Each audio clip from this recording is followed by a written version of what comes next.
Welcome back to Deep Thoughts, ladies and gentlemen. So I thought today we'd talk about some of this sort of, I guess you could call it like byproduct of the Tartarian movement. And it has to do with sacred geometry being integrated into architecture, integrated into ethereal sciences, and frequency healing. It wasn't something I intended to do, but we have built a great foundation of episodes for this particular episode, from the buried history episode to the scalar technology episode, all the ethereal sciences episodes that have ever been, the Royal Raymond Rife episode, even some of the Artemis episode fed into this. But it has to do with the fact that out of all of these Tartarian pictures, and for those of you who are brand new to this is an era in history that's been sort of attached to this sort of race that is called the Tartarians. Now, whether or not they are directly responsible for anything I'm about to say is sort of irrelevant, because I don't think it is at best it's anything more than a triggering event that cascaded what we're about to talk about in this episode all around the world. The big question I want to ask you right from the very beginning: why did they build the same type of buildings for a very long time? You ever think about that? Now, the knee-jerk answer is, because trends change. And I've talked about this a long time ago, that, trends didn't exist as much as they do today, meaning classical music existed for a couple hundred years, okay?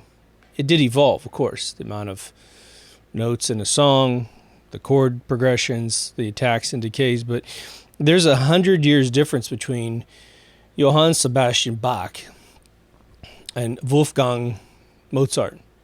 And then Beethoven's after Mozart. And this is just to name 3 dudes, so that you understand. But somebody was really clever in looking at all the architecture, because people are just getting autistic with this stuff, aren't they? They're looking at everything. We're looking at the first phenomenon of the Tartarian movement is, how is it that when photography was finally starting to show a commercial capability, meaning people could travel the world who had these expensive cameras and take pictures of jungles, deserts, very remote countries that had very little interaction with any modern society, we find these structures stuck in the middle of frickin' nowhere. And we can see from the forensics within the photographs that these structures are falling apart. Stone structures, big structures, front doors that are 20, 30, 40 feet tall for human beings that are supposedly, if you listen to the old history about, how tall people were, that back in Napoleon's day, he was 5'3", 4, somewhere in there, that was totally normal. He wasn't short. If you go look at the ancient armor that was made, I've been to a few armories with British armor that people put on when I lived in Massachusetts, when I went to England several times. 5'8" would be a 6'2" guy, but 5'5", 5'6" was very common. So why build such a big door, bro? Now, some people have taken it all the way to the notion that these were giant people. Maybe, maybe not. Don't know. So that was the first phenomenon of the Tartarian thing, plus all these amazing buildings that were built and cities that were seemingly, according to history, built overnight, like Chicago. Chicago has paintings of it in, say, like the 1830s, 1840s, but by the time the big, cow kicking over the lantern propaganda fire that burns down Chicago, the pictures up until that point, which is a couple hundred out there, show a city that is old and dense. And the idea that man could have created such a dense city in just 30 years in the Americas seems to be implausible. So it seems like for some reason they want to erase history, just like the fake ice ages, right? Ice ages are there to make you stop looking backwards, to have no faith that there's any type of history that we can see today, like pyramids, for instance. They go back further than an ice age, making you think that the ice age actually collapsed completely to the equator of Earth, or that the poles changed and that everything gets wiped out all the time. I don't buy any of it. Man has been on this plane of existence for a very, very long time. And man might be a very versatile definition, from gigantic human beings, of which we know existed on this planet. I probably shouldn't use the word gigantic, but I frequent several places to find new articles, new information, try to vet it as much as I possibly can for someone creating like a fake article about something. I mean, if you could print something out, there's old fonts that look weird. So checking to make sure the fonts aren't repetitive, meaning, an A doesn't repeat itself with the same little artifact around it.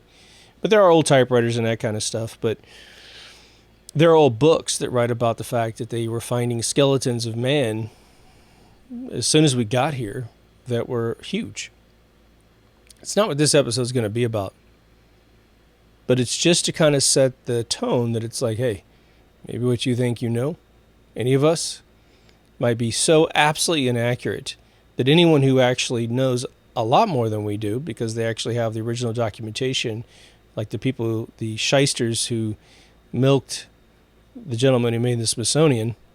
Remember, a very reputable guy founded the Smithsonian, and immediately these revisionist people came in and took over the funds. The guy died and willed it to his, I believe, nephew. Of course, as soon as he dies, in the will it said it went to the people, so they just bumped the guy off, right? Got to be very careful with how you write those things if you're rich. But people started looking at things that are maybe a part of this Tartarian history, but perhaps just normal buildings that were everywhere. When you start learning about something called sacred geometry, for those of you who are new, are any pattern that is symmetrical, usually top to bottom, left to right. Sort of like those old, it's like looking through a kaleidoscope, for one thing. But it's when you had that old thing where you had little sprockets you could put your pin in, you can go in circles. I forgot what that thing's called, the old game when we were kids. You could just literally make sacred geometry. The symbols of life. All these wild concentric circle patterns. For those of you who are familiar with putting sand on a dark surface and then vibrating it with a speaker underneath, and how it creates all those different geometric shapes depending on what frequency you put through it. Talking about that kind of stuff. Someone started to notice that the windows within cathedrals especially, fencing, all kinds of big structures have usually one of three things that seem to attach, with a fourth kind of catalyst thing at the top. You look at cathedrals that'll have those dome ceilings at some point, like the Capitol building. Most Capitol buildings in major cities have these domes. And when you go inside, I remember going into the Capitol building I guess the City Hall or Capitol building in Boston, and I looked up, and it was just this amazingly beautiful circular dome, just ornate as could possibly be. And then you go in various churches, and you don't even have to go outside of a little hometown. As long as it has a Catholic church, you're usually going to see this kind of stuff. And as soon as the Catholics cease to be what they were back in the past, you start getting these normal buildings, like little warehouse buildings that are nice inside that people worship in. But these big cathedrals also bring down these domes into these arches, these configurations of, 4 arches on each side, which makes really cool corner units where all these arches come together into a pillar. It's embedded in the wall half the time. Sometimes it comes down as a pillar. Those pillars are sometimes made of granite, by the way. But the windows have all these sacred geometry patterns in them, made of all kinds of different substances. Cement, steel, there's glass inlaid in them today. Iron gates outside of these buildings also exhibit sort of a straight up and down, gating, and at the top it's all these ornate circles. Those old tin roofs that have the egg and dart in them a lot, but they also have these sacred patterns in them as well. Now, some of this stuff may be homages to what we're going to actually be talking about, and some of them actually may perform the actual purpose of what the original architects of this stuff meant. But the capstone on the whole thing is that outside, on several of these type of structures, you'll have this sort of spike and a ball up there. Sort of like maybe a Wardenclyffe Tower thing. Now, some of you might blow all that off and say, that's just a lightning rod that's on top of the building. I wouldn't argue with you whatsoever. But a lightning rod to accomplish what? We don't build these buildings anymore, do we? We don't build them at all. There is speculation that the buildings that currently exist have been potentially deactivated. But let me focus in and hone in on the assertion here. Some of you already know what I'm going to be talking about. What if these buildings were nothing more than giant frequency gathering buildings? In a time when the architects, perhaps the masons, perhaps others, were trying to figure out whether or not they could build a structure that would heal the occupants inside. Heal them with frequencies. Now, we're going to talk about Royal Raymond Rife before we move too much further. When we mention the concept of healing. Now, for those of you who didn't watch the episode, it's a dude who made a microscope by 1931 that had 50,000 power zoom. So essentially, similar to an electron microscope, except it was a microscope that you could actually watch a movie through. And he said he couldn't find the end of infinity within the human body. I'm going to say that several times as we touch this subject because I want you to remember that little Chotsky he left behind. Inside the belly of a bacteria were more little creatures shaped exactly like bacteria, behaving like bacteria. And he kept looking in the belly of that, and the belly of that, and the belly of that, and he kept finding these creatures. And they went from multi-celled beings down to little crystalline proteins. So imagine me holding a little version of you between my thumb and my index finger. It's a little version of you that's a millimeter tall. Fully functional. Acts exactly like you, can think like you, can behave like you, dance like you, laugh like you. But you're sitting there going, now wait a minute. I'm made of like cells that divide and do mitosis. How the hell could there be a tiny version of me outside of some science fiction Honey, I Shrunk the Kids thing, right?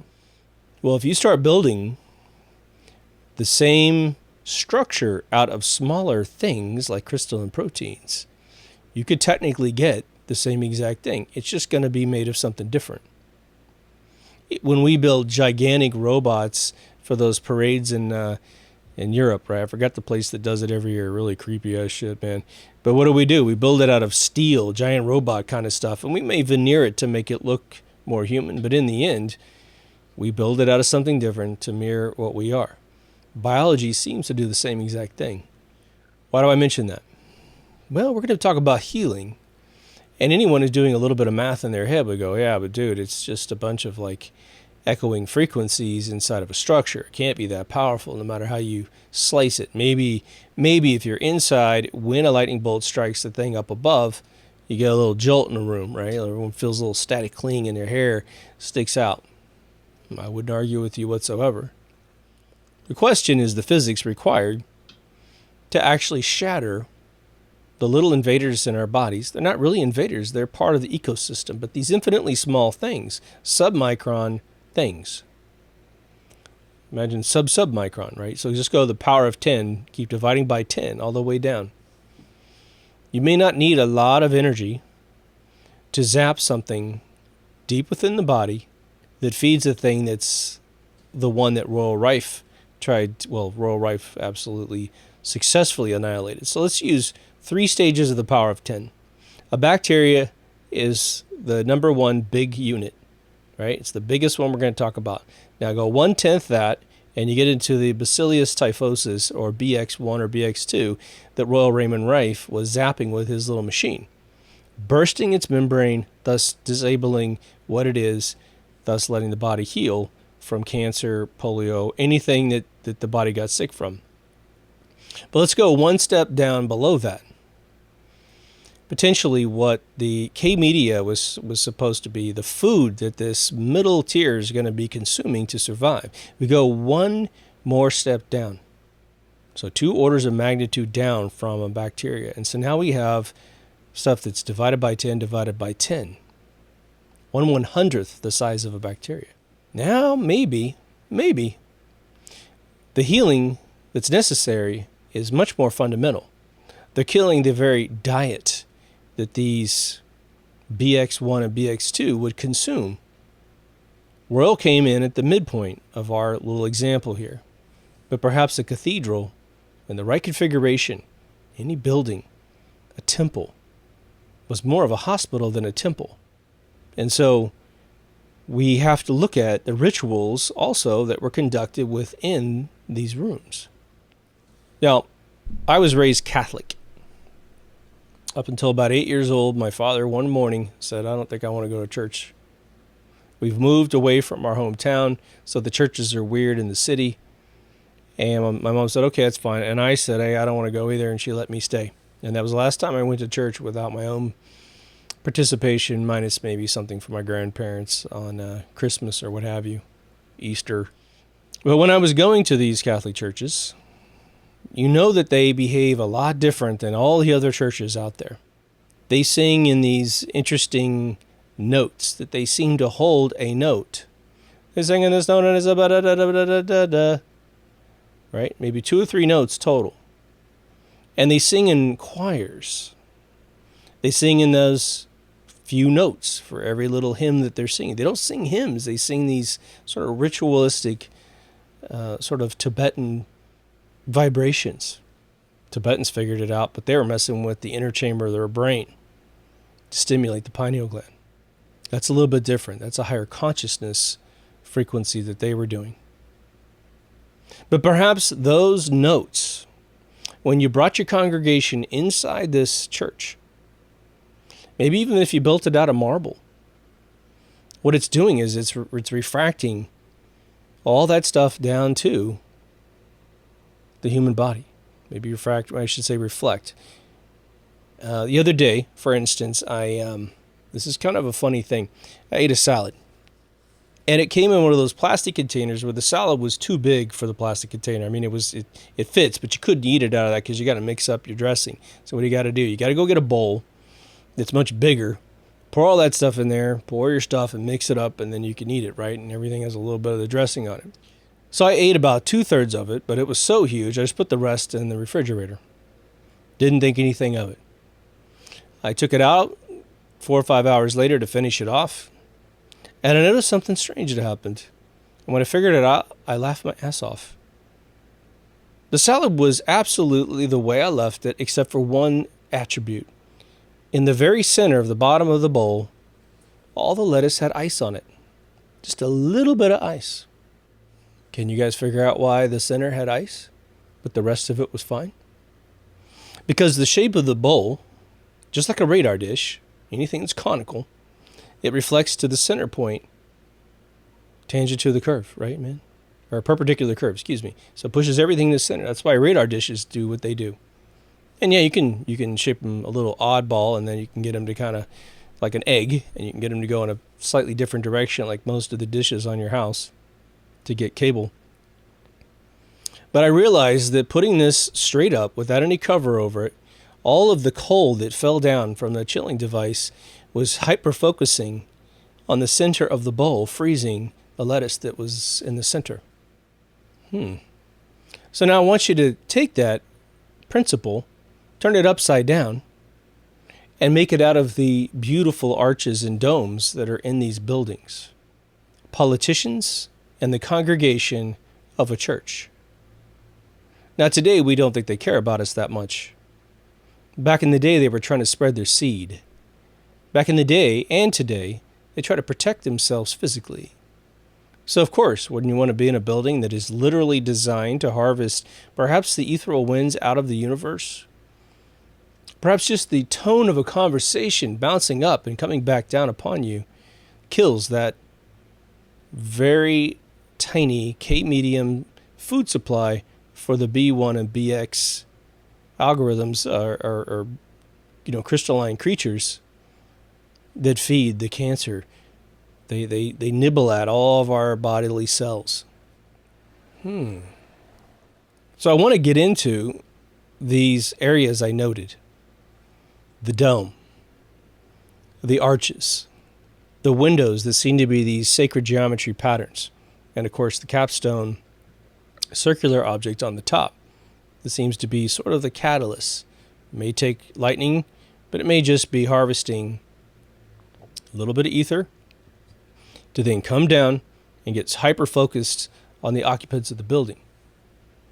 Let's talk about what each one of the functions of these architectural possibilities might be in terms of this conversation, healing the occupants inside.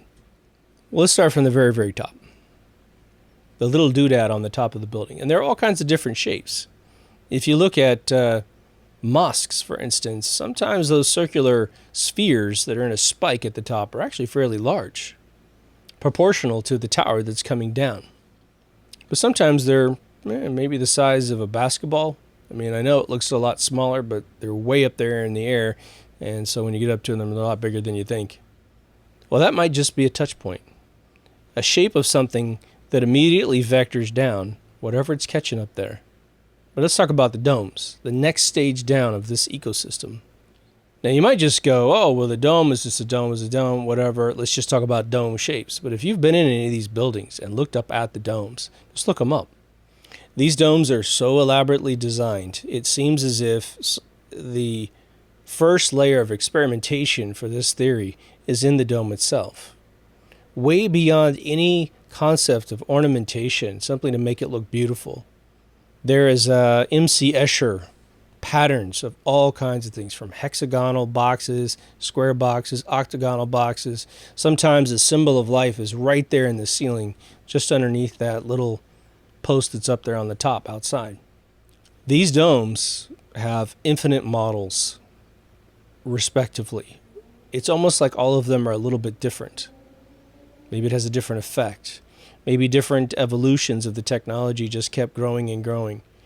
Like when I was a kid, when I was a teenager, my hometown had a company called Birdview, another one called Eagle.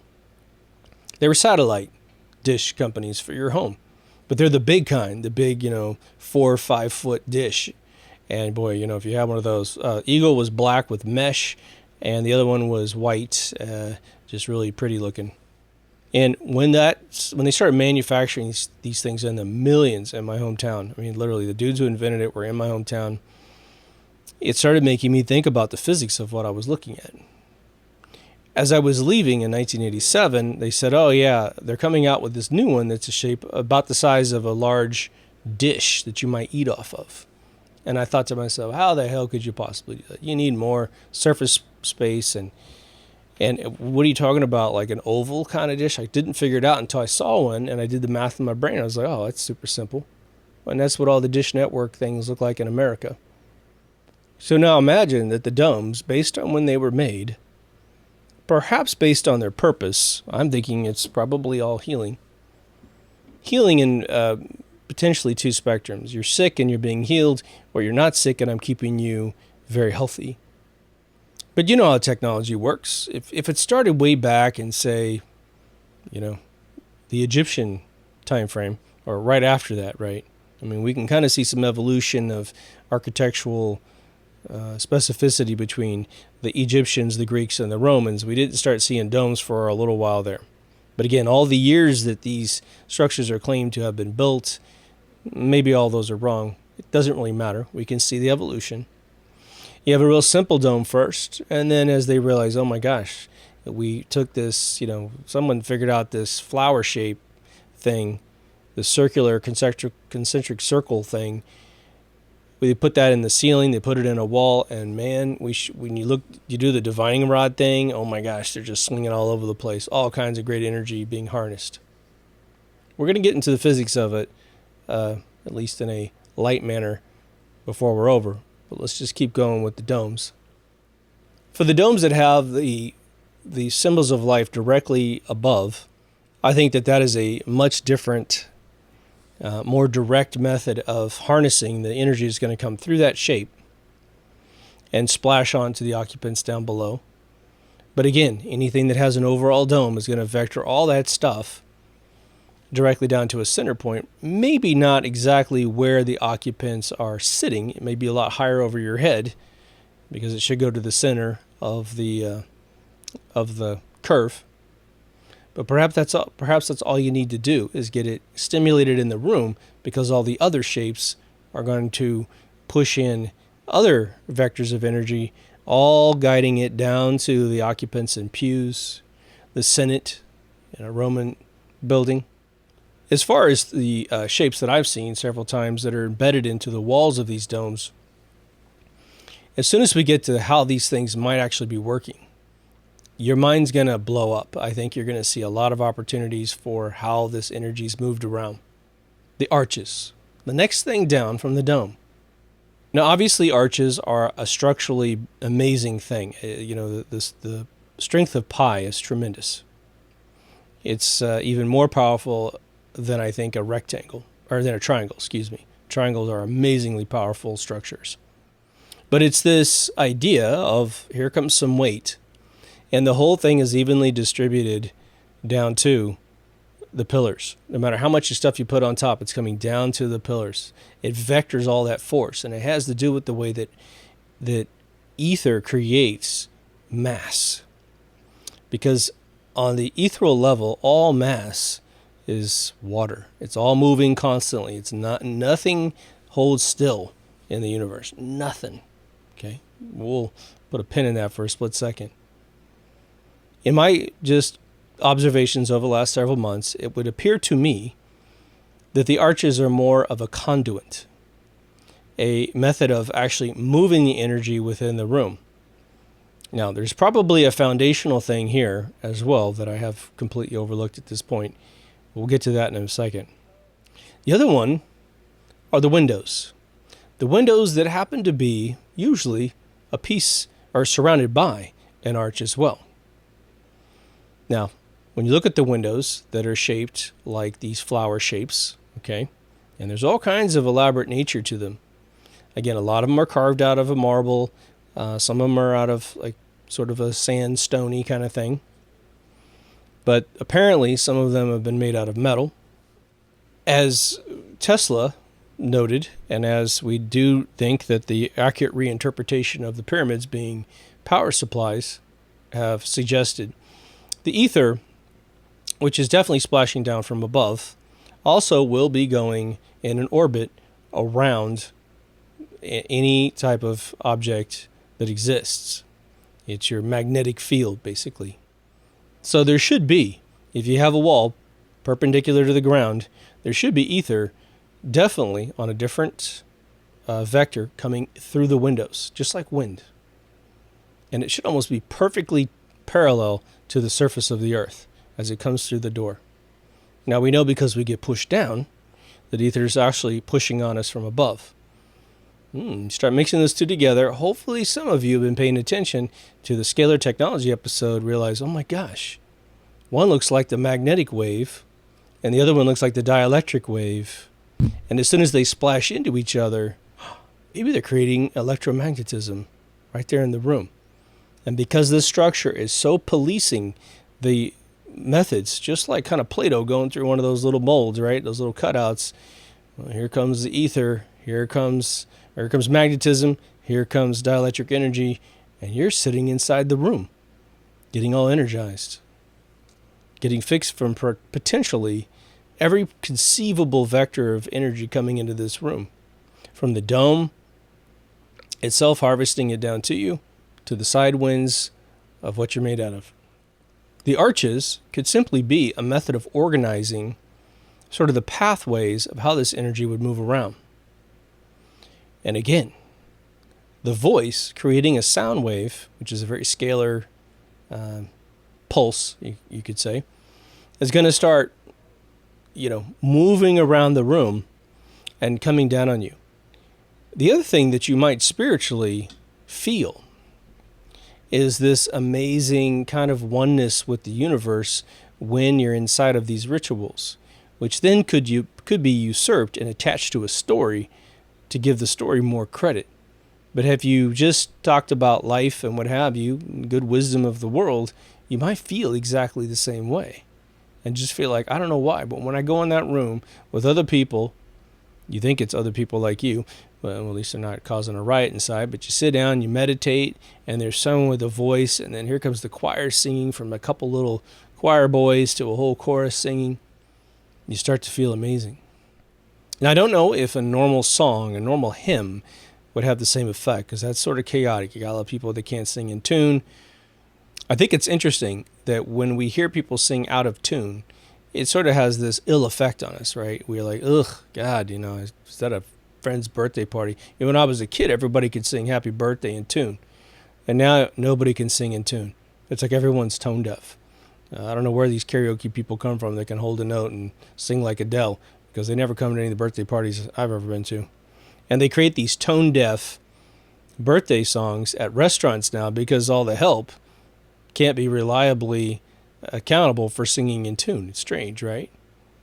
But perhaps not singing in tune, because singing and music has such an effect on the human body for either positive or negative effects, depending on what kind of music you're listening to and what decade you're listening to it, right? Especially our sort of death frequency music that we have today.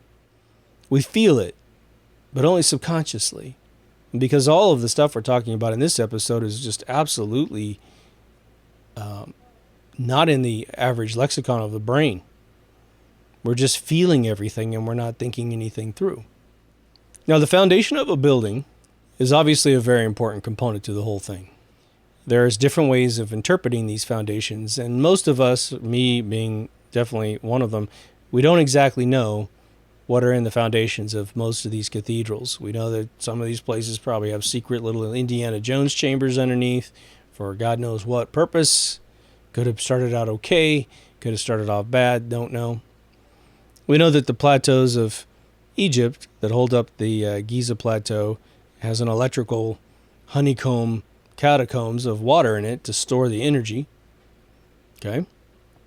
We know that, say, like the Parthenon in Greece is on this mountain, which we thought was a organic mountain because on the side of the mountain it's still rock. But every time they dig down to do a little restoration, a little reinforcement to save the Parthenon, they're finding history and new structures. And that's part of the Tartarian theory, is that, look, how come these cities, like New York especially, which aren't that old, as soon as they started digging out in the 50s, 60s, and 70s to put in a nice sewage system, they find entire cities underneath the city holding up the current skyscrapers. And the wild thing that nobody ever mentions is, like, they're built so strong and so accurate. They're holding up the city above. I mean, it's remarkable. Not every single area of New York, not every single area of every major city, but enough to go, what? Right? Now, there are cities like Venice that have a history of having, several layers of buildings, and then floods happen, and then I have to live in boats and that kind of stuff. So there's some that we can kind of go, okay, well, maybe that's not the Tartarian theory that we're mostly concerned about. Before we go into potentially what these foundations could be contributing to the algorithm, I know that a bunch of you just thought about mud flooding. Again, mud flooding, it's probably, again, like for those of you who study Morgellons is admittedly the wrong name for what is actually happening to the human body, if indeed that is the real thing. Someone looked up an old condition from the 1800s, and because her husband died of this weird thing, and she accidentally named it the wrong thing. So mud flooding has to have the same sort of thing, because when they built big cities, they weren't big at first, they were small at first. And so people built buildings at all different levels in major cities, especially like London.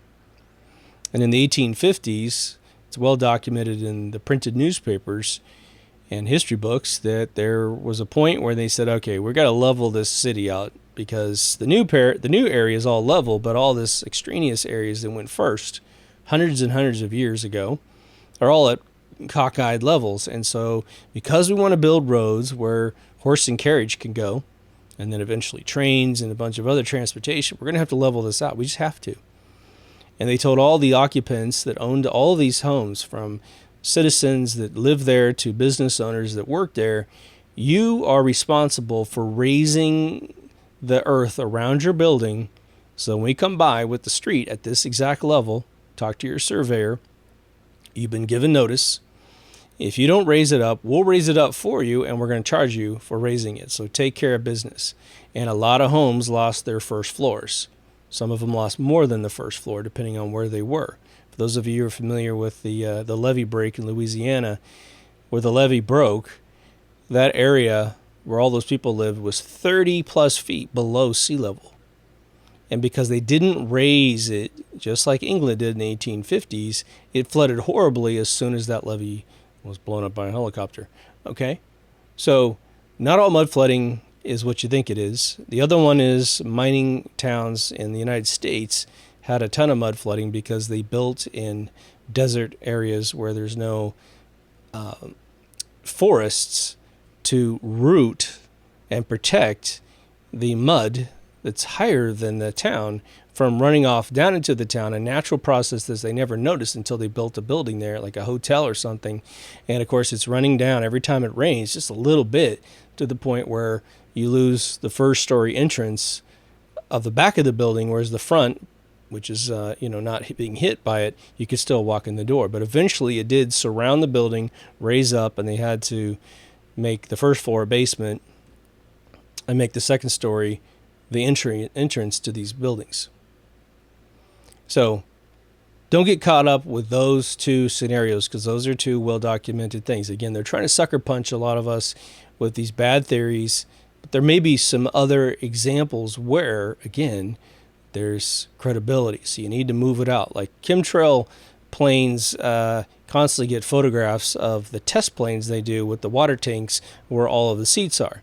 And they're all little tiny tubes connected to them. Why are they connected? Because they fill it with one source, right? You don't have some guy going, okay, next one. No, they just daisy chain all these things together, and as water flows, like a capacitor, it's filling up the tank. As soon as that tank's full, it runs off to the next tank, and it's a natural process. They do that because they're simulating the weight of a human being sitting in that location. Even though 3 human beings sit in a row, 2 tanks side by side make up the weight of an average 3-person occupancy. So that's why you can have good people walking through those planes. Pictures are taken of them. They're like, see, that dude's in on the whole thing. No, a chemtrail plane has patented gigantic tanks to take up the whole fuselage, which just with usually a little area where the computers are controlling the dispersion of the chemical, barium oxide and aluminum oxide. But I digress. Back to the foundations of our sacred structures. Now, the foundations are usually pretty amazing with at least Catholic churches. Regardless if there's a basement, which there usually is, they're thick marble, thick. I don't think I've ever seen a true concrete floor in an average Catholic cathedral. It's usually marble, right?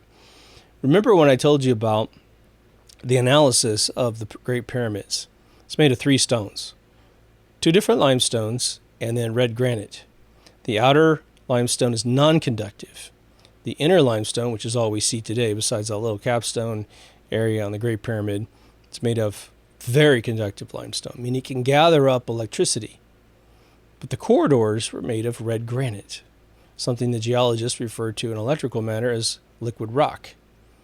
Not because it's soft and pliable, but because apparently electrically it actually has a valence of conductivity that moves like a circuit bus.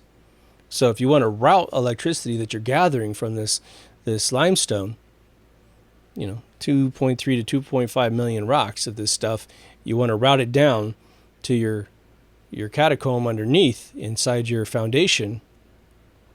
That's one of the best ways to do it. So anytime you see these giant castles, right, Neuschwanstein Castle in southern Germany, the guy's got, blue jade columns. Well, I don't even know what an exotic rock like that has in terms of electrical properties. Since the purpose of this whole building, if we are onto something, okay, is to gather up, focus, and beam down onto the people this healing frequency. Maybe it's just a psyop to get everyone to be in a state of suggestibility such that when the scripture is told to them, they believe it. Maybe that's the thing. Maybe it's not even healing. I think it is, but could be achieving both goals. But you don't want your foundation to absorb this great effort. You want it to reflect, or if nothing else, to create some sort of harmony, some harmonic within the room and not disturb anything. Isn't it interesting when you go in these buildings that if you were to talk, that's why we're always quiet in churches, man, it just reflects around that place like crazy.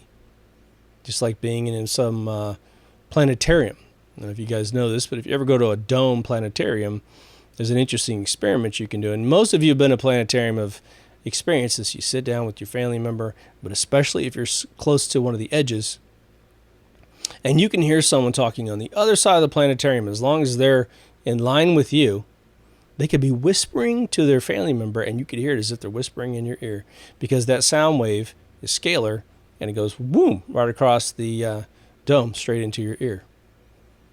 And it's instantaneous, like scalar technology. Funny, huh? So I'm assuming, at a minimum, that the floors being made solid would at least encapsulate this entire harmonic to keep it very active and very powerful. Now, there could be a lot of substructure that I'm just unaware of, where the arches that are coming down and routing that energy are actually connected down below and creating a circular motion through the architecture itself. That could be the case as well. But now let's talk about the windows, because someone realized something about the windows. Well, I'll put it this way. There's been photographic evidence, and I hope I can find most of these photos. I know the place that I get most of these photos from, but it's months and months back on the feed, and it may be very difficult because it's on Telegram. But some of these windows were built without any enclosures in them, meaning these windows were open to the air with these crazy sacred geometry patterns in them. And then at a future point, they were filled with stained glass. Sometimes it's two-tiered. Sometimes it's the one outside is still open to the air, and the one back a few feet used to be open to the air, but they put decorative glass in them at some future point. I've told you guys several times, I believe that the pyramids had the external stone removed, not because someone was stealing stone. That's the most ridiculous theory on planet Earth. We're talking about angular stone that could only be the outer stone of the pyramid. You can't take angular stones home and build yourself a house. What are you going to do? They're all going to be sliding off each other. It doesn't make any sense. You could say you knock it down to something else, but if you got the energy to steal a stone, then you got the energy just to steal it out of a quarry.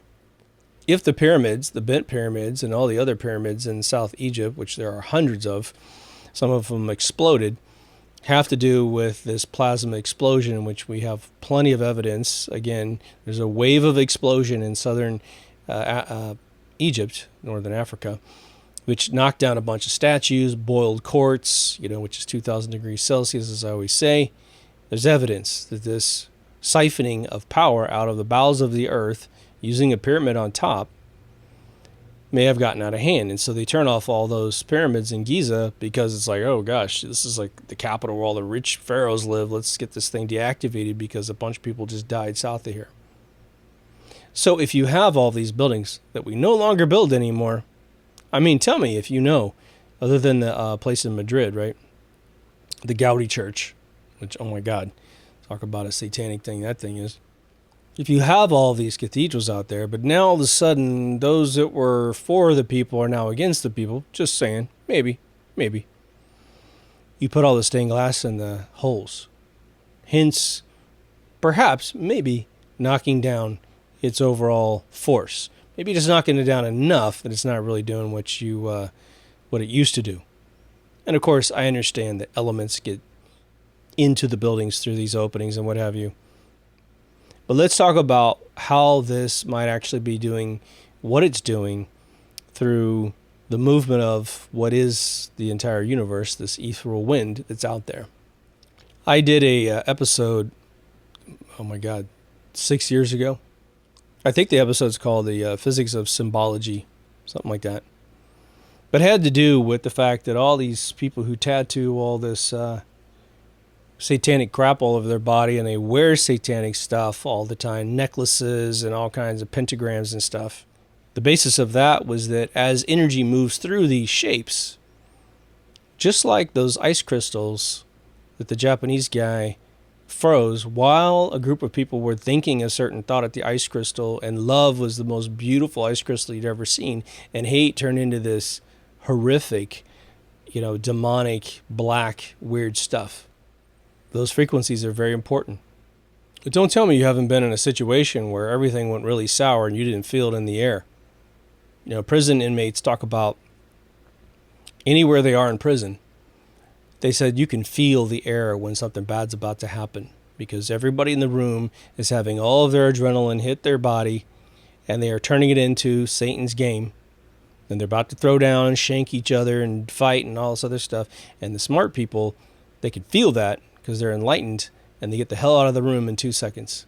You may not even consciously feel it, but a lot of them know that game. I've seen conversations on Fresh Out channel on YouTube with Big Herc 916. And he talks about that, man. And he was talking to a buddy of his, and they both agreed. They're like, yeah, man, And Big Herc was talking about being in a cafeteria once, and he said the energy just got bad. And it was the yard, just right outside the doorway he's standing in. He just went to the yard, and all of a sudden, boom, some horrific thing happens in the cafeteria. Whole place gets locked down. Everyone's on their stomachs, right? So the frequency of love and hate is very specific. So anytime you shape mass, you are controlling how the universe keeps it together. So say you have a big block of stone and you cut it in an H. And maybe the stone itself has some conductivity to it anyway, right? Magnetic stones and what have you. And you start cutting it, and then you start, creating a sub-H, maybe a relief H on the outside, like those rocks in South America. That when you put a compass up to the H, the compass just spins in circles like crazy because that H rock has this shape that is shaping the splatter of ether off of it, creating this chaotic magnetic field around it. Can you imagine that the way they move these stones from point A to point B to build Machu Picchu and a lot of other places, a lot of pre-Inca places, was they simply laid down these H's all in consecutive interlocking H formats, and it creates a mag lift for certain types of rock, okay? And you just push them effortlessly across the highway. You pick up the H from the back and move it to the front like a recycled object, right? And you can just keep going as far as you need to go. It may not be weightless, but it may be a lot lighter than lifting some 60-ton rock. So now imagine that's a primitive method of shaping a rock to control the magnetic poles such that you can get a lot of the ether to bounce off these rocks and thus push up to counteract the ether pushing down. Boom. You can move a lot of stuff with that technology. But now let's say we advance up several tens of thousands of years from when those things were moved. And forget the history books, all right? And now we figured out, wow, you know how when you're a kid you dig in sand, or you make a little pyramid with mud or sand at the beach or whatever. Well, it's a natural shape. Some of these things are natural shapes that human beings come up with. Hell, even the swastika is something that a kid creates a plus sign. He's just messing around. They used to call it the windmill, and the reverse version for the Native Americans meant peace. But there's a lot of shapes that just human beings are messing around, and they serendipitously, accidentally create these shapes. But now, what if you have a society that's pretty enlightened because there's not a lot of distraction? They don't go to these American schools or these European schools that do nothing more than shut off their minds. So they feel the universe a lot more than we do today. They did back in the day, let's just say. The ley lines, the meridians of the earth, they felt them. So smart people start realizing, well, we're going to build some shapes and I'll put them in the room and I'm just going to let it kind of talk to me. The harmonic of energy coming through. They may or may not understand what's going on in terms of ethereal winds. For them, it might be magic. It might be God. They may actually turn a rock into an effigy of God, just saying, wow, when I make that rock, I feel really good. A lot of energy. Very peaceful. I want to help others. Man, this other rock over here, shaped like a pentagram, I want to murder. I want to kill. I don't care about anybody but myself. And so it polarizes the world into two groups, basically.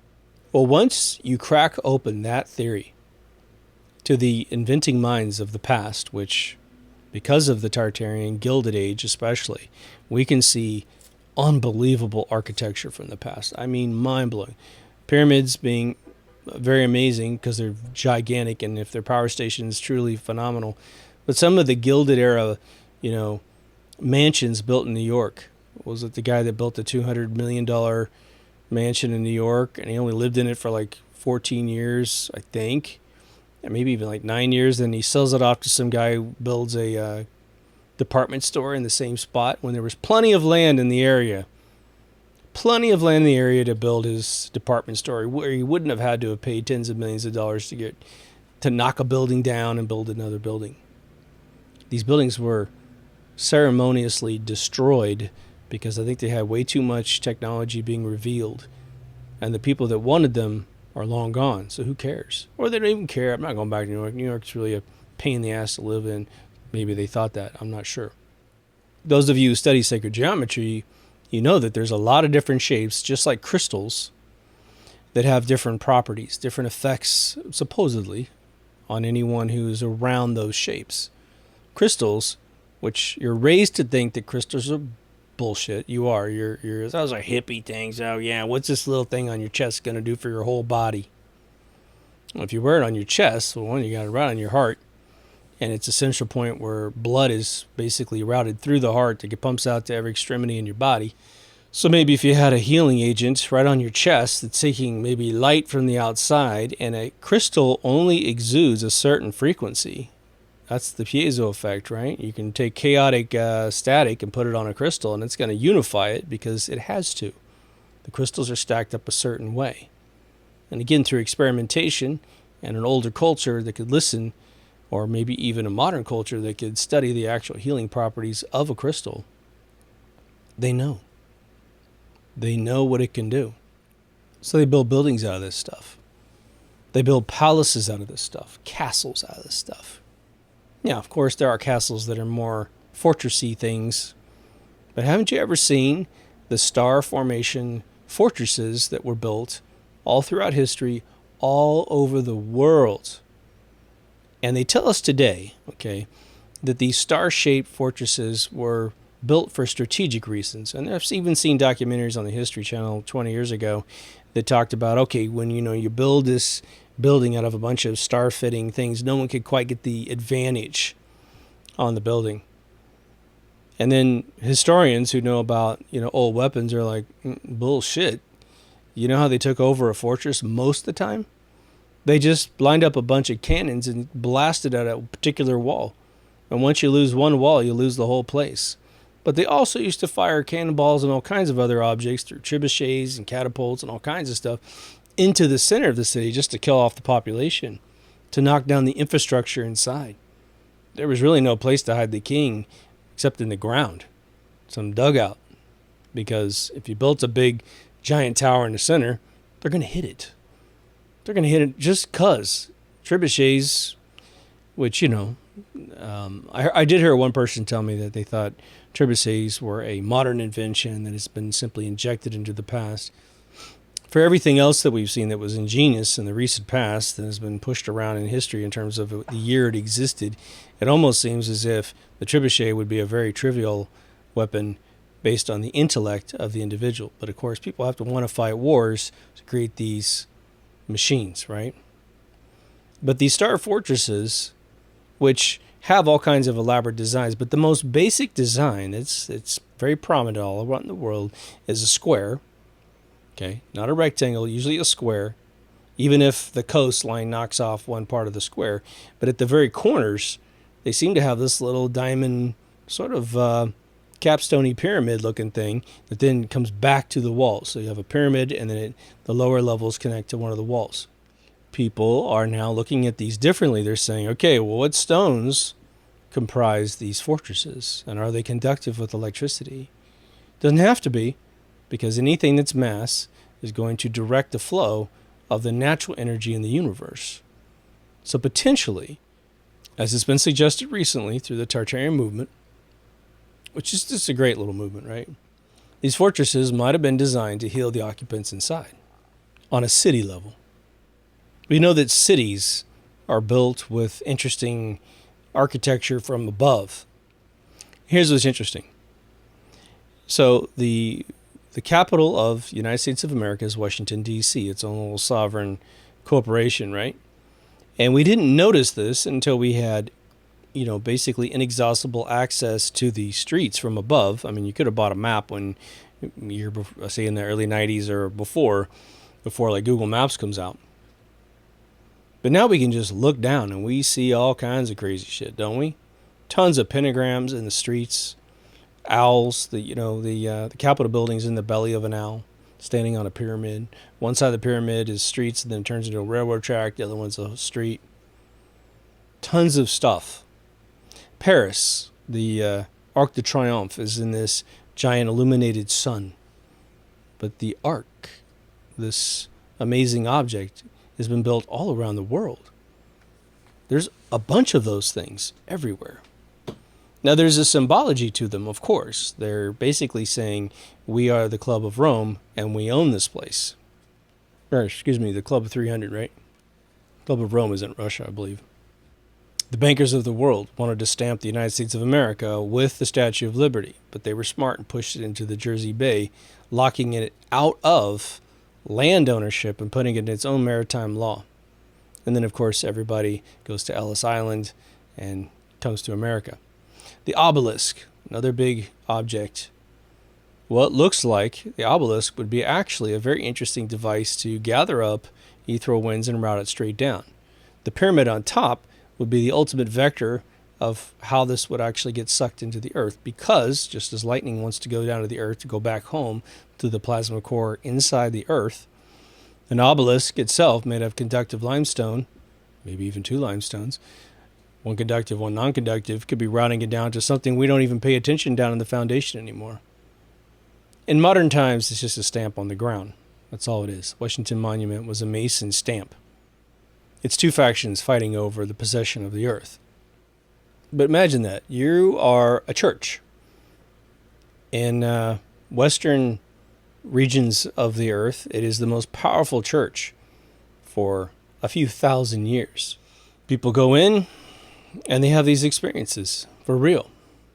I've definitely been to a number of Catholic churches and cathedrals just for touring purposes, and I've definitely been at a bunch of the normal modern churches in America, which are basically very nicely outfitted warehouses.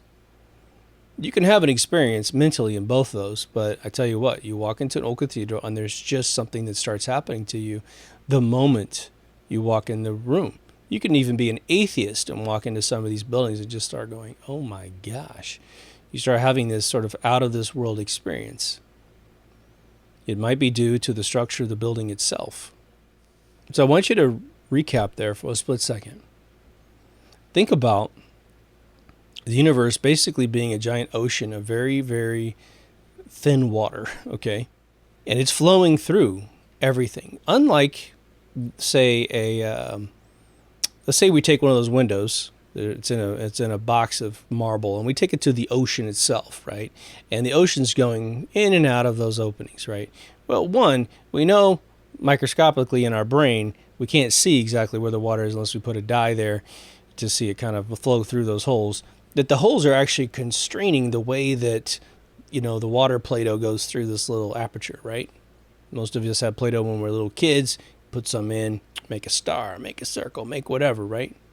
Spaghetti. All right. But now imagine the stuff that we're talking about actually is the stuff that orbits and creates the actual stone itself. And because the stone is actually there, and that there's stone and then there's not stone, where there is not stone, you're getting an unbelievable 50 times the speed of light material going through the opening.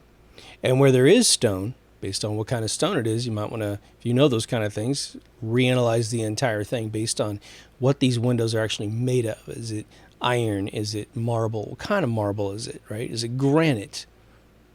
Take a look. Compare notes, right, between the different types of substances. Modern ones versus ancient ones. Ancient ones are most likely more accurate to this algorithm than the ones that are built today to sort of pay homage to the older versions, right? But you're talking about a bunch of essentially electromagnetic poles, but since it's not necessarily conductive, it may not generate anything that you could actually put a voltage meter on and sense. Many of you have seen the experiments with magnets and copper, especially like copper tubing. Some people take a dowel of wood and they wrap copper wire around it. Pretty thick copper wire. It's going to hold its position when this is over. They wrap it pretty tight. Then they pull the dowel out, so you have this nice spring-looking thing of copper, and they put a magnet in there at a particular orientation, and it jets through the copper.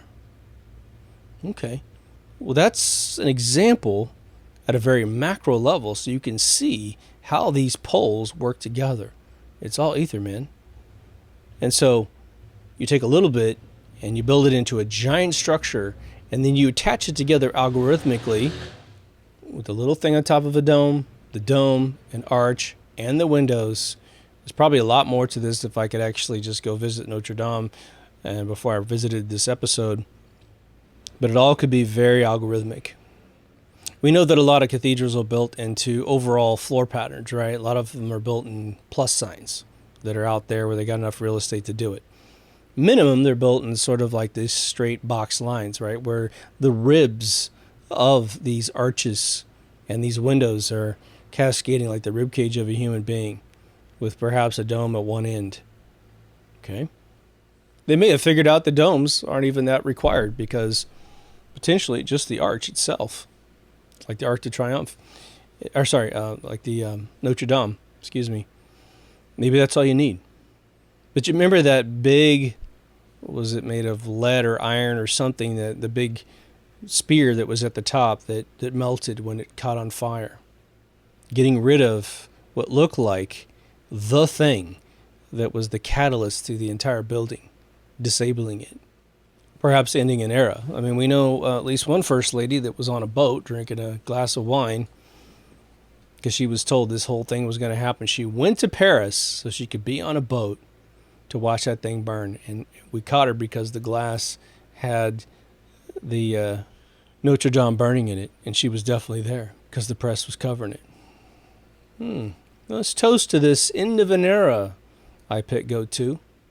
Remember in the animated thing, in case you didn't see it, I Pet Goat 2, look it up, the very end of that animation, Notre Dame goes down. The pyramids go down. You ever wonder why the pyramids were hit by meteorites at the end of that special? As this sort of all-purpose Jesus, Antichrist, is on the canoe. Because those were the advanced civilizations built by the people for the people to help the people, and it's all being destroyed. The mesmerized savior on the canoe, which is the boat with Anubis, taking him over the river Styx sort of thing. It's all there to return control, potentially, is what the message, I'm sure, is if you watch it. I've seen it dozens and dozens of times. I'll sort of end it like this, so that there's an analogy we can all kind of latch onto. Before I walked up the stairs to get where I am right now, I watched another one of those compilation videos of the dude in New York who has now made a channel interviewing the youth of America and asking them questions to see if they know the answers. Very basic questions. What's 3 times 7? When was the War of 1812? How many states are in the United States of America? What country is Hawaii a part of? None of which these kids can get right. I mean, they took a kid who's got probably $500 to $1,000 worth of crap on his body before the cell phone, before the skateboard, and they don't know anything. They are so completely ignorant, if not stupid, that they, can you imagine the kids in these interviews conceiving of anything that we talk about on this show? This show, and your comments everywhere I get them, are orders of magnitude. Orders meaning several powers of 10 over the average brain trust in a kid in New York City. Are there geniuses in Eric? Oh yeah, sure. There are geniuses everywhere. Are there dipshits everywhere? Oh yeah. Oh yeah. But we have a whole new civilization of kids who are the most retarded human beings you've ever seen in your life, which means their brains have been slowed down and they don't know anything. And they don't seem to have any problem with it, but boy, they got a lot of activism all over them. They want to tell us adults what's right and wrong, but they don't even know how many states are in the country that they live in. The War of 1812, they asked the guy, when was the War of 1812? One woman said, 1826. The other guy said, well, which Civil War? You tell me which one you want to talk about. I think it was in Iraq, about 91. Another guy said, isn't that World War II? Okay. Why mention that?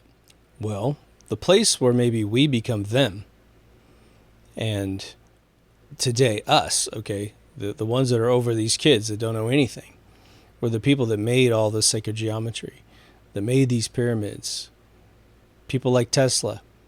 What if Tesla, just contemplate this for a split second, what if Tesla, around his era, wasn't exactly as mind-blowingly ingenious as he is today?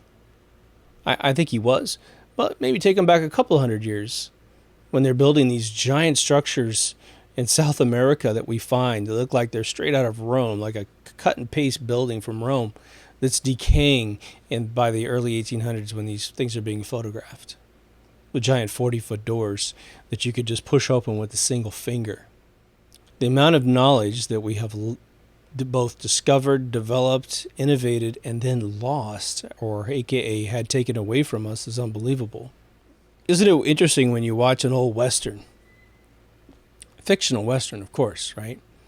But the writers had this amazing capability of basically saying that what happened in town 1, if you just went 30 miles away, town 2 could have a massacre going on, and town 1 may not even know about it for a couple months. Because there's no internet, maybe no one gets a chance to escape and go over there. Maybe there's a river in between it that makes it a little hard to travel. But today, anything that happens gets spread all over the universe automatically, right? Well, take that mechanism for all of this sacred knowledge that's been lost. But until the printing press came around, which took a few hundred years to get going, nothing's being recorded by just anybody. I mean, yeah, people are writing stuff down maybe in parchment. Maybe if you had a lot of money, you could put it in stone, but think about how much effort that is. It's a lot of effort for a little bit of information. I mean, you ever seen the Rosetta Stone, even on a piece of paper? The amount of labor to create the Rosetta Stone must have been insane. Now, again, there's supposed to be like dozens and dozens of the exact Rosetta Stone up and down the Nile, but they've never found any of the other ones. That's weird. That's what it says in the Rosetta Stone, that one will be put, this declaration by Ptolemy IV will be at every truck stop up and down the Nile. So everybody knows the new laws handed down by Ptolemy IV because his father was murdered. Where are they? No, not so much. Anyway, I want to say that because I want to make sure that none of this is hard to believe. The guy built Coral Castle. He kept saying, every time someone asked him, how did you build this place by yourself? He says, well, I figured out how the pyramids were built. That's what he said. He never said anything else. But part of that has to be electricity, lightning stone weight, okay, reducing the weight of a stone so he could move them into place and then just use pulleys to kind of get them adjusted the next day. Always taking him off the truck at night by himself. 110-pound dude if he was soaking wet. Never had a power bill because he had his own power from that wheel, right? If you're like me, you watch those videos of the kids in New York and you get a little concerned, if not a lot concerned. Holy crap. These kids are going to turn into the pilots that are flying your jets. You want flight safety to stay the same. They're every kid in a car coming at you, no matter where you live. Their low IQs are deciding how much to drink and how much not to drink. They're dating your kids. They're potentially going to get into your bloodline. If you don't parent your children and teach them at the same exact time, they might be your kids. And the thing is kids can be just a little bit smarter than the other kids and feel like they're geniuses. But there's one factor in the United States of America. I can't speak for any other country. But if you're a kid in the United States of America in K through 12, and let's say you're a straight A student, We have something called advanced placement classes you can take, which are supposed to get you credit as soon as you go to college. It's like getting college credits when you're in high school, okay? If you graduate magna cum laude in your school, right? You're the valedictorian of your school, I should say, right? That's a college term before, right? But you will still be the least intelligent human being to graduate in the history of the United States of America. I always like to remind people, you guys have heard it a dozen times if you're hardcore listeners, the average Civil War soldier, if they finished school, got about an 8th grade education from a little farmhouse school. The average number of words that they could speak was 12,000 words. Today, if you're an honor student in high school and you majored in English, meaning you liked it and you got good grades, you might graduate with 1,200 words. If you go to college and you major in literature, meaning you're reading lots of books, lots of materials, writing a bunch of your own stuff, they estimate you might double that. Might get to 2,400 words. That's only 20% of an average Civil War soldier. But if you ask people, were we smarter today than we were in the past? Because a child can hold a cell phone and stand on the shoulders of absolute geniuses, they'll say, of course we are. Look what I got. Not realizing you don't know anything about that device. You really don't. You don't know how it's created. You don't know how the phone call comes in.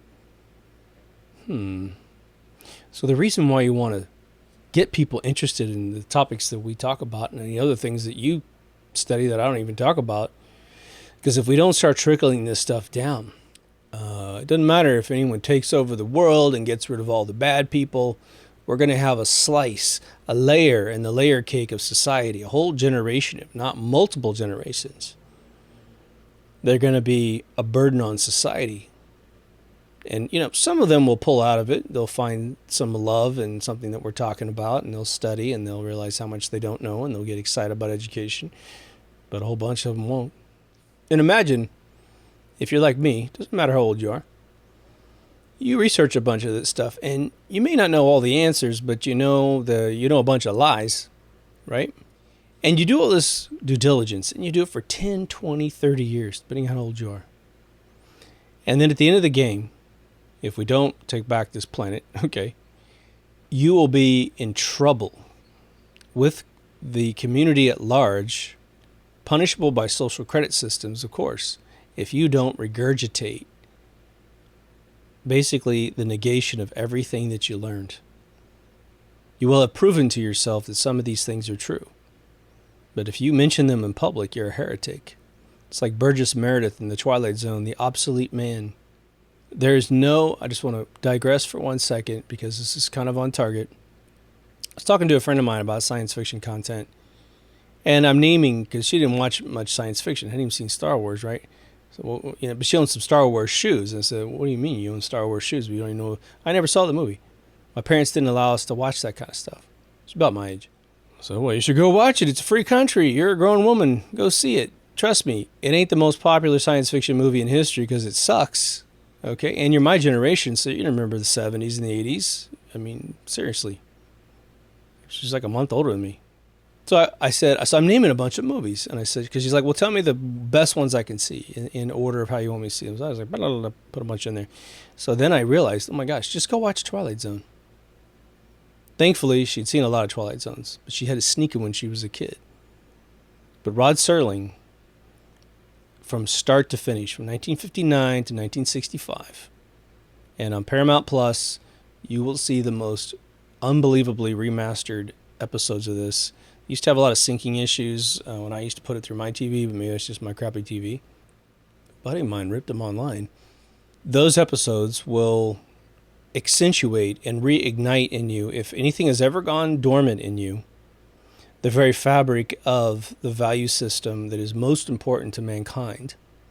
Meaning, we have a lot of things that they try to fearmonger us and make us worry about, right? And watching Twilight Zones gets right down to the algorithms of what is most important in mankind. I can't say he crossed off every T and dotted every I, but they did stop the show because they essentially said, look, for season 6, we could probably write a lot of episodes for season 6, but I don't know if we can hit the whole season. And so they yanked the product by choice so that it wouldn't deteriorate and have a bad season. That's integrity. Rod Serling wrote half the episodes. Charles Beaumont, Earl Hammer, a bunch of amazing people wrote the other ones. So if you're ever wondering, where should I focus my energy, my efforts? If you can't answer that question, just go find a Twilight Zone and watch it. Because you'll find something in one of them. But Obsolete Man is a huge one. Burgess Meredith was essentially from our generation. But fast forward about 30 years. And now he's being brought into this room because he's an old man. I believe he was a carpenter, kind of I think an homage to Christ. And he liked to read books, and he liked the old stuff of knowledge and wisdom, and he wasn't going to surrender to the state, that social credit system that's coming to England soon, already activated in China. That's what it looks like in the end of the product. THX 1138 is the extreme version. Was George Lucas's first film. And I want to say that these films that are made, certain films, there's always a heartbeat of films that are made which are huge predictive programming movies. Some of them are like THX 1138, way out there. Logan's Run, You Die at 30. Rollerball 1975 with James Caan. Sort of a mezzanine, in terms of the order of things happening. It almost looks like you've got Rollerball goes first in terms of our future, then Logan's Run maybe, but it could be THX 1138 because THX 1138 actually had people over 30, so maybe that goes in between.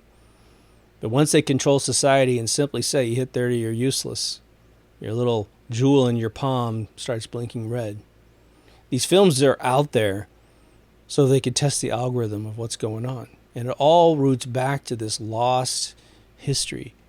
And I'm going to remind you guys, in Rollerball, in the center of the film, James Caan goes to Geneva to talk to this computer to find out how executive decisions are made, because even that basic process, and executives are basically the all-powerful politicians in the future of that movie. The old man, who's a big fan of him, says, oh gosh, this morning we lost the 12th century. And he says, well, what? Because he's not really an intellectual. He plays this game called Rollerball. He says, don't worry, we'll find it. It happens all the time. James tried to get books on executive decisions. And when he went to the quote-unquote library to get his books, all he got were these paraphrased paragraphs approved by the corporation. Everything was cleansed down to basically, it's all we're going to allow you to know. And so James Caan's character, Jonathan E. goes, so this is not a library and you're not a librarian. And what that insinuates a whole lot more than just those lines. It insinuates that he used to go to a library. He knew what a library was. He knew what it was supposed to be and the type of content that he was supposed to have access to. When he asked the supercomputer how executive decisions made, it went into a logical loop and basically self-destructed, probably off camera, but it wouldn't answer it. So anyway, that's going to be us if we don't start trying to help the planet out a little bit. It almost makes me want to walk up to kids these days and simply say, well, you're smart, right? Oh, yeah. Okay, so how many states are in the United States, right? Think of some trivia for your country. They asked this kid in the previous one, like I said, what country is the Queen of England from? Unbelievable, man. Unbelievable. So we have a work cut out for us. Hope you dug the episode. I've just been mulling over these photographs, and it does look like there's some real merit to their assertions. The Tartarian movement is probably one of the coolest movements we've had because it doesn't make you get into tremendous arguments with anyone. It just allows you to say, look at this picture. Isn't this crazy, man? That's a structure in like the jungles of Peru or Brazil, or like even in China, where obviously it had lots of contact with the West for various reasons. Big, giant, huge buildings, There's even a city in China right now that mocks Rome. It's interesting, right? What could be really going on? Anyway, if you haven't been to deepthoughtsradio.com, please go. Everything's up there. Getting a lot more traffic. Do understand that the site is linked, most of the videos, over to Rumble. I'm going to be creating those chaos reports exclusively on Rumble. That way I can say whatever I want and it won't get censored, okay? So when that happens, those of you who are exclusively on YouTube, I'm not going to make a little video on YouTube going, go to Rumble.